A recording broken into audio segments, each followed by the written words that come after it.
हाँ जी, नमस्कार, राम राम जी। मैं राकेश चौधरी यूट्यूब के ऑनलाइन मंच पे आपका हार्दिक स्वागत और अभिनंदन करता हूँ। पिछली क्लास में हम परमार वंश की चर्चा कर रहे थे।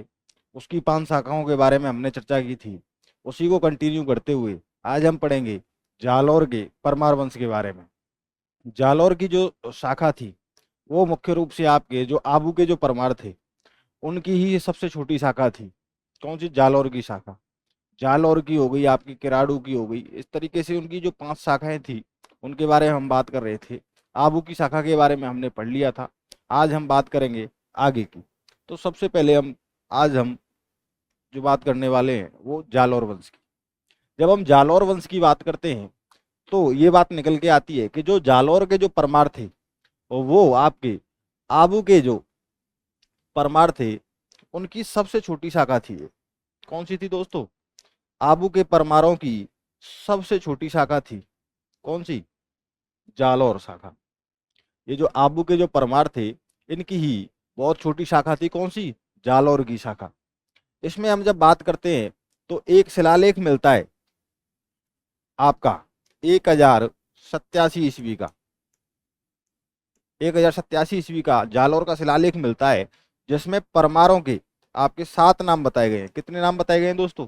7 नाम बताए गए हैं कि जो जालौर के जो शासक रहे तो वो कौन कौन रहे। तो उनमें मुख्य रूप से जो हमें बात पता चलती है वो जालौर के 7 शासकों के बारे में बात पता चलती है। तो आपके पहले थे चंदन, वागपति राज, देवराज, अपराजित और विज्जल, धारावर्ष और विशल। कौन थे दोस्तों? विशल। ये आपके जालौर के 7 मुख्य रूप से शासक हुए जिन्होंने जालौर पर शासन किया। चलिए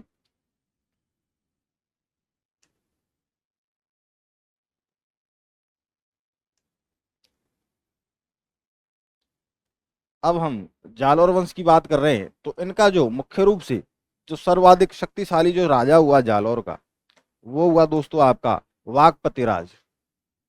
वागपति राज ये आपका सर्वाधिक शक्तिशाली राजा हुआ जालौर वंश का। तो जालौर के परमारों का ये प्रथम शासक था। बात करी जाए प्रथम शासक की तो कौन था? आपका वागपति राज। कौन था? वागपति राज आपका प्रथम शासक था। इसकी जो शासन व्यवस्था रही वो आपकी 960 से 985 ईस्वी रही। कितनी? 960 से 85 ईस्वी रही। किराड़ू के शिवालय से किराड़ू के परमारों की जानकारी मिलती है। जानकारी मिलती है किसकी? किराड़ू का जो शिवालय है उससे हमें किसकी जानकारी मिलती है? किराड़ू के परमारों की जानकारी मिलती है। इनके बारे में एक बात और कही जाती है कि किराड़ू के जो परमार थे वो आपके गुजरात के जो सोलंकी थे। कौन? गुजरात के सोलंकी। ये इनके सामंत हुआ करते थे। क्या हुआ करते थे दोस्तों? इनके सामंत हुआ करते थे। और बाद में इन्होंने जालौर पर शासन किया। किसने? गुजरात के सोलंकियों के सामंतों ने, जो कि क्या कहलाए? आपके जालौर के परमार। इनकी जो राजधानी थी वो थी आपकी किराड़ू। पूछ लेता है एग्जाम्पल कि जालौर के परमार वंश की राजधानी क्या थी, तो वो आपकी हो जाएगी किराड़ू। क्या थी दोस्तों? किराड़ू थी। ये बात याद रखनी है। चलिए आगे हम बात करते हैं मालवा के परमारों। मालवा के जो परमार थे ये भी आपकी इनका जो मूल स्थान था वो आबू ही था। क्योंकि जितनी भी शाखाएं राजस्थान के अंतर्गत निकली परमारों की वो मुख्य रूप से आबू से ही निकली थी, क्योंकि आबू मुख्य स्थान था। तो इनका जो मालवा के जो परमार थे उनका मूल स्थान क्या था? तो वो आबू था। इनकी जो राजधानी थी वो थी आपकी धारावर्ष। कौन सी थी दोस्तों? धारावर्ष। धारावर्ष या उज्जैन जिसको बोला जाता है, ये इनकी राजधानी थी। किसकी? मालवा के परवारों की। क्योंकि आपको पता होगा कि मालवा का जो क्षेत्र है वो आपकी गुजरात बॉर्डर से लगा हुआ है। इस कारण जो इनकी राजधानी थी वो थी आपकी धारा नगरी या उज्जैन। चलिए अब जब हम मालवा के परमारों की बात कर रहे हैं तो इनमें जो शासक होते हैं परमार मुंज। क्या नाम है इनका? परमार मुंज। ये परमारों का शक्तिशाली शासक हुआ। सर्वाधिक शक्तिशाली शासक कौन हुआ? परमार मुंज हुआ। मेवाड़ के राजा शक्ति कुमार के शासनकाल में इसने आहड़ को नष्ट किया, वह चित्तौड़ पर अधिकार कर लेता है। क्या करता दोस्तों?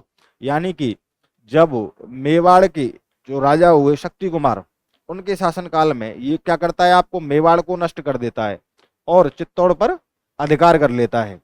कौन, आपका परमार मुंज, जो भी कौन था, परमार शासक था।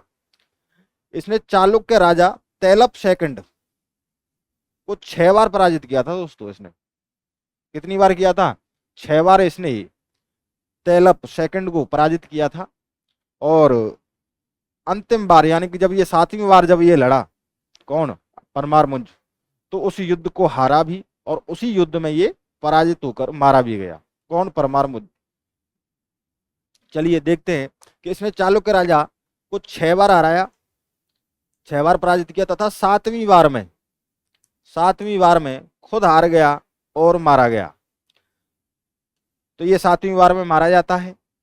दरबारी विद्वानों की अगर हम बात करें तो इसके जो दरबारी विद्वान थे वो इंपॉर्टेंट हो जाते हैं।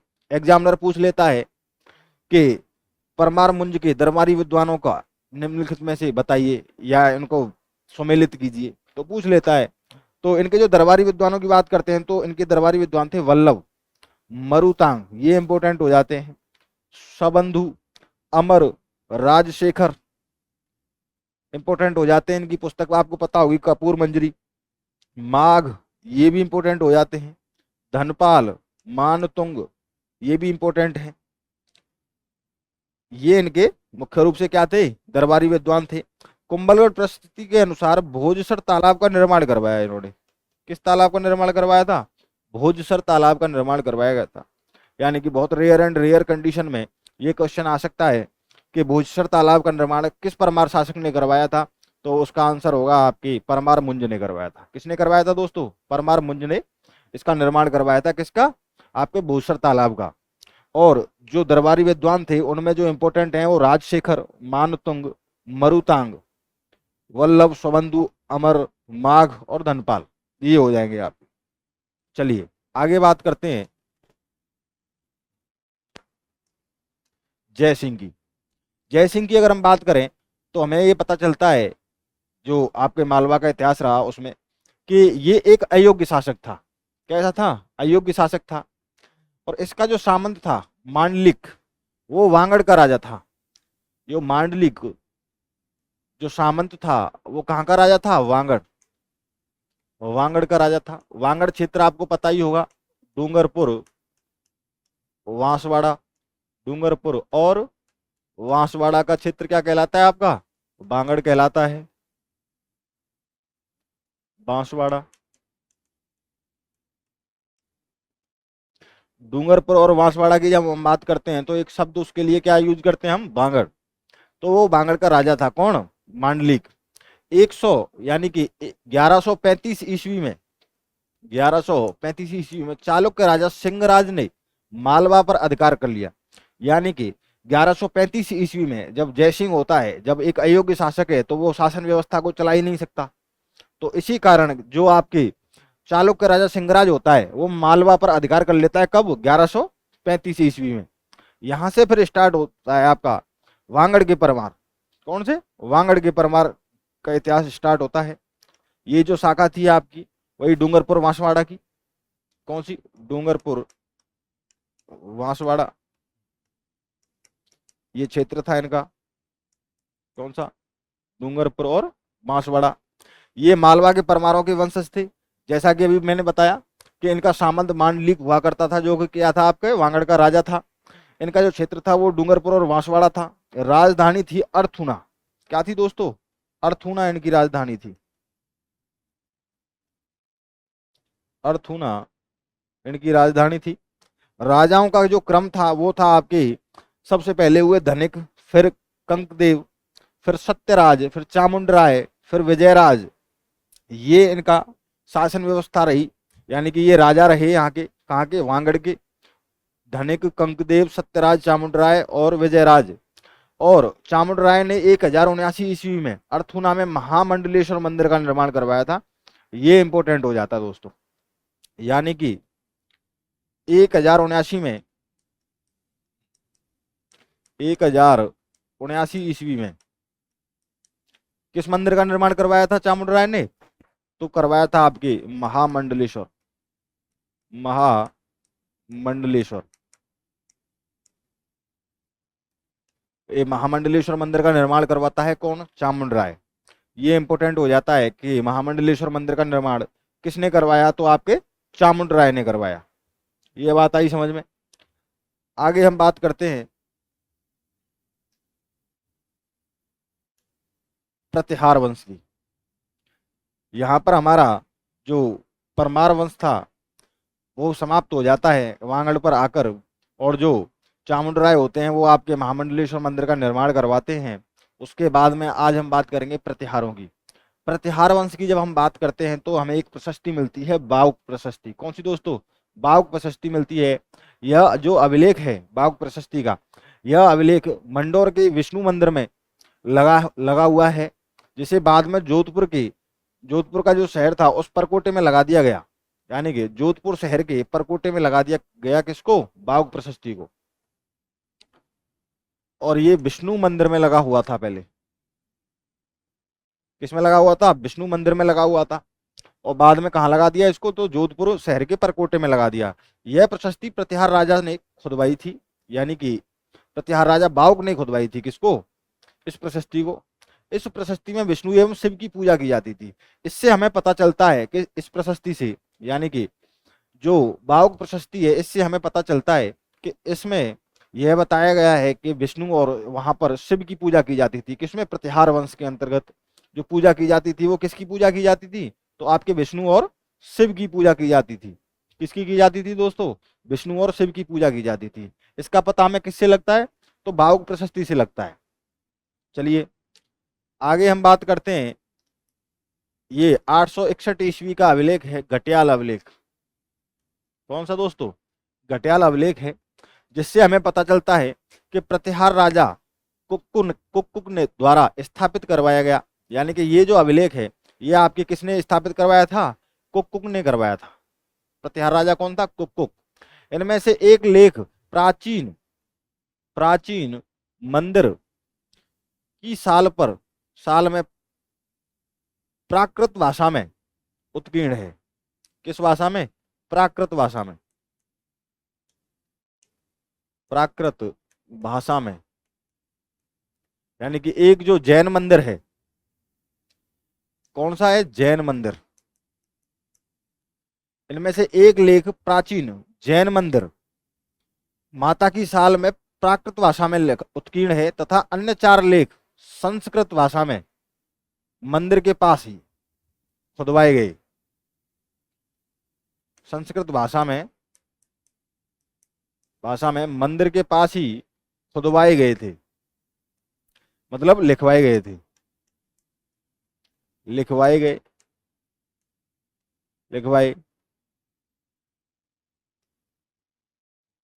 आगे हम बात करते हैं। इनमें से हरिश्चंद्र से लेकर कुक्कुक तक प्रतिहार शासकों की वंशावली का पता चलता है। जो इसमें इंपॉर्टेंट हो जाता है वो ये है कि इसमें ये इंपॉर्टेंट हो जाता है कि इसमें हरिश्चंद्र से लेकर कुक्कुक तक प्रतिहार शासकों की वंशावली है। और लेखक की बात करें तो जो घटियाल अभिलेख का जो लेखन कार्य किया वो किया आपका मात्रवी ने, तथा इसके जो रचनाकार थे वो थे आपके स्वर्णकार कृष्णेश्वर। कौन थे? स्वर्णकार कृष्णेश्वर थे। इनके बाद जब हम बात करते हैं प्रतिहारों की बात करते हैं तो सबसे पहले हम बात करते हैं मंडोर के प्रतिहारों की।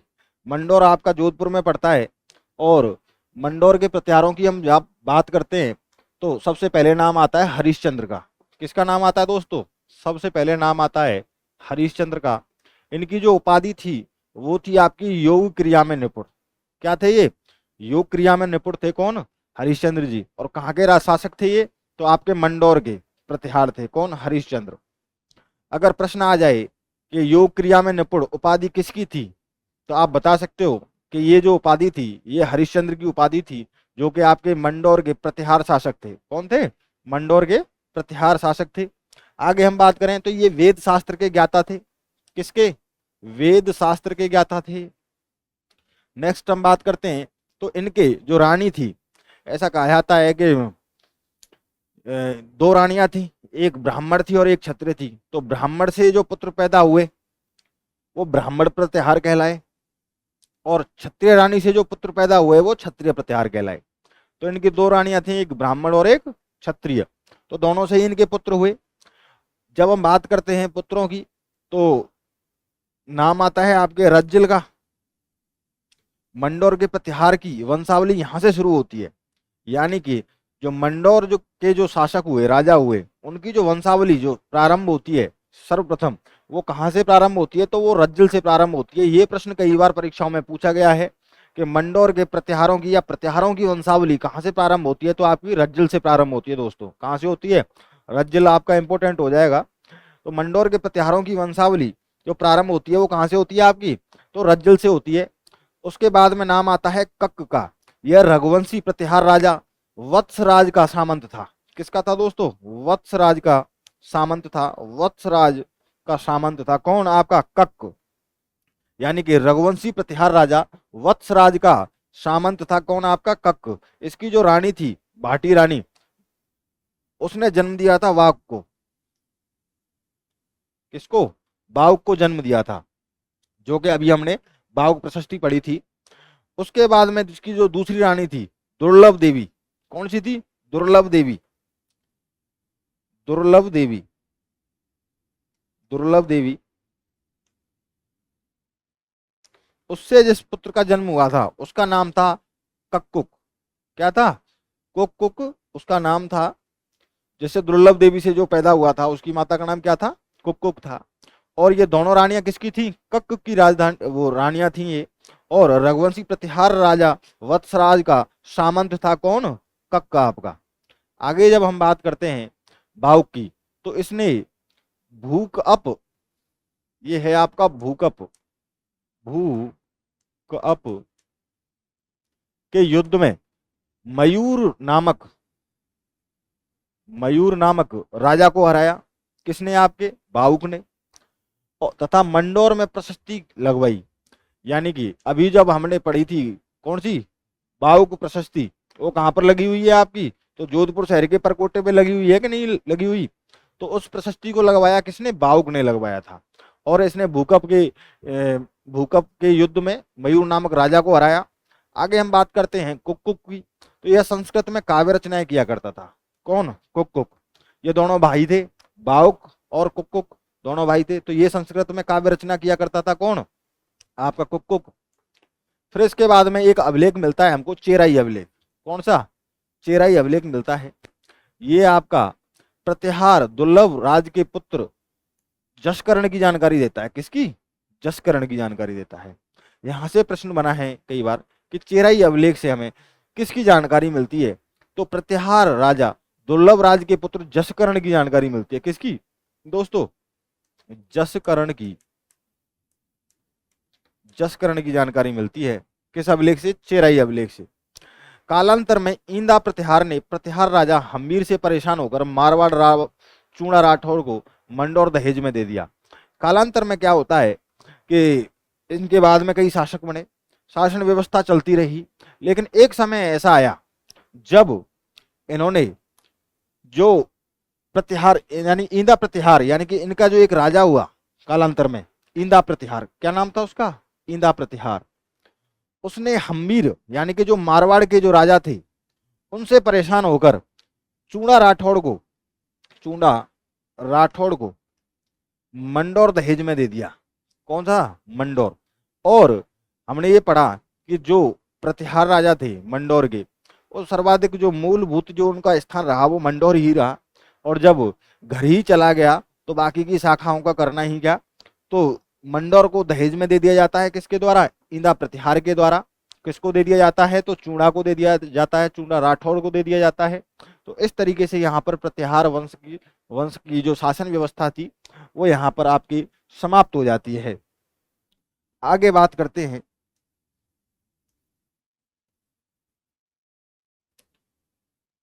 जालौर और कन्नौज के प्रतिहारों की। जालौर और कन्नौज के प्रतिहारों की बात करते हैं। यह मंडोर के प्रथम प्रथम वंश से ही हैं, यानी कि ये मंडोर के प्रथम वंश से ही हैं, यानी कि कहा जा सकता है कि जो मूल स्थान मंडौर था उसी की शाखा थी कौन सी आपकी, जालौर और कन्नौज वाली। इस जो शाखा के अंतर्गत जो सबसे पहले जो राजा हुए वो हुए आपके नागवट प्रथम। कौन हुए दोस्तों, नागवट प्रथम हुए। इनके बारे में कहा जाता है कि यह जालौर के प्रतिहार वंश का प्रथम शासक था। किसका था, जालौर के प्रतिहार वंश का प्रथम शासक कौन था आपके, तो नागवट प्रथम था। राज्य जो था वो था आपका मारवाड़ से लेकर बड़ौच तक। कहां तक था, बड़ौच तक। मारवाड़ और भड़ौच यानी कि मंडौर से लेकर भड़ौच तक इनका शासन था। इसने अरबों व बिलोचों को हराया, अरबों को हराया, बिलोचों को हराया। किसने, नागवट प्रथम ने। और इसकी उपाधि जो थी वो थी नारायण की। किसकी उपाधि थी दोस्तों, नारायण इनकी उपाधि थी, ये बात याद रखनी है। तो इसमें दो तीन चीजें महत्वपूर्ण हो जाती हैं कि अरबों और बिलोचों को हराने वाला जालौर का प्रतिहार शासक कौन था, नागवट प्रथम था। नागवट प्रथम की जो उपाधि थी वो कौन सी थी, तो नारायण की उपाधि धारण करता था कौन, नागवट प्रथम। आगे हम बात करें तो ये नागवट प्रथम जो था ये जालौर और कन्नौज प्रतिहार शासक का शासन व्यवस्था का प्रथम शासक था कौन, नागवट प्रथम। चलिए आगे हम बात करते हैं वत्सराज की। किसकी, वत्सराज की बात करते हैं। जो दूसरे राजा हुए वो आपके वत्सराज हुए। इन्होंने बंगाल व गौड़ राजाओं को हराया। इनके बारे में जो मुख्य रूप से कहा जाता है कि बंगाल और गौड़ के राजाओं को हराने वाला योद्धा अगर कोई था तो वो कौन था, आपका वत्सराज था, जो कि नागवट प्रथम के बाद में बना था। दरबारी विद्वानों की बात करें तो बहुत इंपॉर्टेंट हो जाते हैं, पूछ लिया जाता है कि उद्योतन सूरी जिन्होंने कुवलय माला, कुवलय माला पुस्तक की रचना की, किसने, उद्योतन सूरी ने, जो कि 18 क्षेत्रीय भाषाओं में लिखी हुई है। किसने, 18 क्षेत्रीय भाषाओं के बारे में जिससे हमें जानकारी मिलती है, किस पुस्तक से, कुवलय माला से। उसके जो लेखक है उद्योतन सूरी, वो किसके दरबारी विद्वान थे, तो वो आपके वत्सराज के दरबारी विद्वान थे, जो कि एक प्रतिहार शासक था। कौन सा शासक था, प्रतिहार शासक था। ये जो प्रश्न है कि उद्योतन सूरी की पुस्तक कुवलय माला में 18 क्षेत्रीय भाषाओं से का वर्णन है या पता चलता है, यह प्रश्न लगभग करके जितने भी एग्जाम होते हैं राजस्थान के अंतर्गत उन सभी में पूछा जाने वाला प्रश्न है। ये बहुत इंपॉर्टेंट हो जाता है दोस्तों, बहुत ज्यादा इंपॉर्टेंट हो जाता है। कई बार पूछा गया है, चाहे वो रीट हो, पटवार हो, आरएएस हो, हर परीक्षा में लगभग करके ये प्रश्न पूछा जाता है कि 18 क्षेत्रीय भाषाओं का वर्णन किस पुस्तक में किया गया है, तो वो कुवलय माला में किया गया है। और इसके जो राइटर हैं, जो लेखक रहे, वो रहे आपके उद्योतन सूरी, उद्योतन सूरी रहे। और किसके दरबारी विद्वान रहे, तो ये आपके वत्सराज के दरबारी विद्वान रहे। ये दो तीन चीजें इनके बारे में याद रखनी है। अगले जो थे आपके वो थे आचार्य जिनसेन, ये भी इंपॉर्टेंट है। आचार्य जिनसेन की पुस्तक के बारे में पूछ लेता है एग्जामिनर कि आचार्य जिनसेन के द्वारा कौन सी पुस्तक लिखी गई थी, तो वो हरवंश पुराण की रचना की थी। किसने, आचार्य जिनसेन के द्वारा हरवंश पुराण की रचना की गई थी। और ये किसके दरबारी विद्वान थे, तो आपके वत्सराज के दरबारी विद्वान थे। ये बात महत्वपूर्ण हो जाती है। चलिए आगे बात करते हैं हम अगले जो शासक हुए जालौर प्रतिहार शासन व्यवस्था के अंतर्गत, तो नागवट द्वितीय। कौन, नागवट सेकंड। कौन हुए, नागवट। यह वत्सराज का उत्तराधिकारी था, यानी कि हम कह सकते हैं कि नागवट द्वितीय जो थे आपके वो वत्सराज के पुत्र रहे होंगे, तभी तो उत्तराधिकारी रहे होंगे। तो ये वत्सराज का उत्तराधिकारी था, वत्सराज का उत्तराधिकारी था। इसके उत्तराधिकारी अब जो नागवट द्वितीय था उसके जो उत्तराधिकारी रहे वो रहे आपके रामभद्र और भोज। कौन, रामभद्र और भोज। ये क्या रहे आपके, ये किसके दरबारी मतलब उत्तराधिकारी थे, तो ये आपके नागवट द्वितीय के उत्तराधिकारी थे। कौन, रामभद्र और भोज। भोज की बात करते हैं तो हमें नाम पता चलता है कि ये जो भोज थे इनका ही नाम था मेहर भोज। इनका ही क्या नाम था, मेहर भोज कहा जाता है। इनके समय, इसके समय तांबे और चांदी के सिक्के पर आदि वराह लिखा हुआ था। यानी कि इनके समय की जो प्रमुख घटना थी, जो शासन व्यवस्था जब ये चला रहे थे, तो उसमें ये कहा जाता है कि जो इनके सिक्के थे, जो कि सिक्कों का तुम्हें पता ही है, उस समय सिक्कों का जो यानी कि जो मुद्रा हुआ करती थी वो तांबे की या चांदी की या कांसे की हुआ करती थी। और कई कई जगह तो प्रचलन आपकी पत्थर की मुद्राओं का भी था। तो मुद्राओं का प्रयोग किया जाता था किसी सामान के लेन देन के लिए, या फिर वो उस राज्य की पहचान हुआ करती थी, उस स्टेट की पर्टिकुलर, कि ये जो मुद्रा है आपकी ये इस स्टेट में चलती है। और जब वो मुद्रा किसी दूसरे स्टेट में जाती थी तो उसकी कीमत और उस सब सारी चीजों का आदान प्रदान किया जाता था, तो उसका चलन था। तो ऐसा कहा जाता है कि जो आपके मेहरबोज थे, उनके जो सिक्के थे यानी कि चांदी के और तांबे के जो सिक्के थे उन पर आदि वराह का चित्र बना हुआ था। तो यहाँ से जो प्रश्न बनेगा वो ये है कि किस प्रतिहार शासक के सिक्कों पर आदि वराह का चित्र हुआ करता था या चित्र बना हुआ मिला है, तो वो हो जाएगा हमारा मेहरबोज। को क्या हो जाएगा आंसर, मेहरबोज हमारा आंसर हो जाएगा। इनके सिक्कों पर आदि वराह लिखा हुआ है। आगे हम बात करते हैं महेंद्रपाल की। इनकी जो शासन व्यवस्था रही वो रही आपकी 893 से 909 ईस्वी। कितनी रही, 909 ईस्वी। और ये जो इनके जो दरबारी विद्वान रहे वो रहे राजशेखर। कौन रहे, राजशेखर इनके दरबारी विद्वान रहे। किसके, महेंद्रपाल के। यहां से प्रश्न बनता है कि राजशेखर किसके दरबारी विद्वान थे, तो आपके महेंद्रपाल के दरबारी विद्वान थे। राजशेखर ने किस पुस्तक की रचना की, तो कर्पूर मंजरी की रचना की। किसने, राजशेखर ने। आगे बात करते हैं कि 1039 ईस्वी में चंद्रदेव गहड़वाल ने कन्नौज कन्नौज को प्रतिहारों से छीन लिया।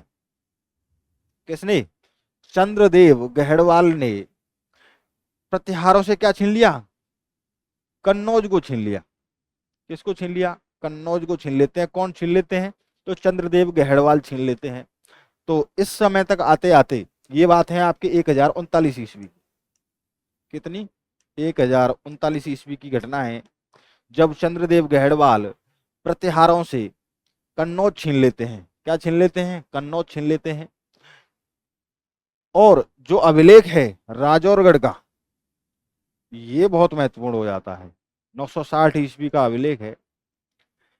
इस अभिलेख से हमें प्रतिहारों के बारे में जानकारी मिलती है, प्रतिहारों की शासन की व्यवस्था के बारे में जानकारी मिलती है, प्रतिहारों की संस्कृति के बारे में हमें जानकारी मिलती है, प्रतिहारों के राजाओं के बारे में हमें जानकारी मिलती है, प्रतिहारों की वंशावली के बारे में हमें जानकारी मिलती है। तो ये सब जानकारी देने वाला जो अभिलेख है वो कौन सा है, हमारा राजौरगढ़ का अभिलेख है दोस्तों। कौन सा है, राजौरगढ़ का अभिलेख है, जिसमें प्रतिहारों के बारे में हमें जानकारी मिलती है।